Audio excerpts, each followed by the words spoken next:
A day in my life as fourth year student na magti-tree planting ngayon. Again, hi! What's up mga bading? Another gala na naman ni Akla for today's video!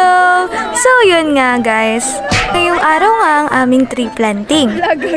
As a graduating student, kasama kasi to sa mga dapat naming gawin, lalo na kailangan namin punuin sa aming clearance. This video is noong April 28 pa. Yes, nagtataka kayo, di ba? Bakit ngayon ko lang siya ina-edit? Sorry po, kasi na-busy talaga ako and also sa aking pang-edit. Back to the kaganapan, ayan, naghahanap kasi kami ng masasakyan namin. Then, ayun nga, akala namin kasi doon sa isang jeep is yung mga kaklase namin. Eh, nakakahiya dahil ibang section pala yun. Kaya ayun, hinanap namin tong section namin and kahit sikip na talaga, nakipagsiksikan kami ni manager. Grabe ang sigaw ng person na eto.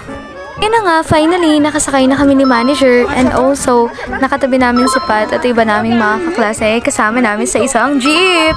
Kitang-kita nyo naman, di ba, yung kaguluhan namin. Yes, sobrang ingay na mga person. At ang halata nga sa mukha namin, sobrang init na init na talaga kami. Kasi naka-long sleeve pa naman, kasi nga mainit, di ba? Yes po, opo, yung mga kaklase ko po yan and mga vlogger din, Nox. Grabe, sa sobrang random, pati ng mga video, hindi ko na alam kung paano ko to i-edit. Basta, ang alam ko lang is magti-tree planting kami ngayon. So, yun nga, may kanya-kanya talaga kaming kaguluhan, katulad to ni Sir Pat. Kita mo. Anyway, so yun nga, hindi lang naman talaga kami yung nakasakay dito sa jeep. And also, may iba rin section. I mean, major pala. So yun, nakarating na nga kami dito sa SLSU IUT. Ito kasi yung una namin pupuntahan dahil dito daw namin kukunin yung mga itatanim namin. And yes, may sound trip kami dito and kita mo naman ang kabuangan ko, te. And finally, nandito na nga kami sa SLSU IUT. Na para bang akala mo kakatungtong lang nila sa putik? So yun nga guys, dahil nandito na kami and waiting lang kami kasi nakapila. So ayun, nakikinig lang talaga kami here ng chismes, ng kaganapan. Yun, paiba-iba. And narinig nga namin na grabe daw yung mga face card ng mga person. Kasi mga naka-makeup, eh magtatanim lang naman. Siyempre, dapat kasama din ang inyong mga outfit. Yes, outfit. Hindi nawawala ang mga outfit ng mga person. Siyempre, pang sockmed yarn. Kasi for the cloud. Yes, for the cloud. Kita mez. So, yun nga, nakakuha na kami ng pananim. So, yun, papunta na kami kung saan kami magtatanim and which is sa Mount Banahaw. Hindi naman totally dun sa Mount Banahaw, pero dun na rin yun. So, yun guys, we're here. And yes, after 2 days, yes. Lang, 2 days. Grabe naman yung 2 days. So yun, nakarating na kami dito sa Mount Banahaw para magtanim para sa aming tree planting. Yes! Para bang ang taas-taas ng energy na person neto ay kainat-enat! Sabi kasi nila, sobrang hinhin daw ng boses ko. Hindi po, nagkakamali kayo. Hindi ako mahinhin. Yes! Di ba manager? Yes, umagri siya. Yes, umagri siya. Totoo yun. Yan na nga, ang haba-haba na ng aming nilalakbay. Wow, nilalakbay! Ang OA! So yun, nilakad muna talaga namin papunta doon sa kung saan kami magtatanim. And ito na nga yung dahilan kung bakit kami naka-sunglass, sombrero at nakamahaba dahil mainit! At nakarating na nga kami and yun, nakapagtanim na kami and finally, we're done! Hindi ko na pinakita kung paano ako nagtanim kasi inechos-echos lang. Hoy, hindi ganon. Basta, nagtanim kami ng dalawa naming dalang pananim. So, yun, tapos na nga kami and palabas na kami. At grabe naman talaga ang person na ito kung ano-ano pang ginagawa. Nagvi-video pa, ipag nada pa. Nakaw, ay hindi naman sa iyong cellphone. Thank you nga pala kay manager sa paghiram ng cellphone niya. So, yun, mag-vlog-vlog daw kasi ako. Vlogag!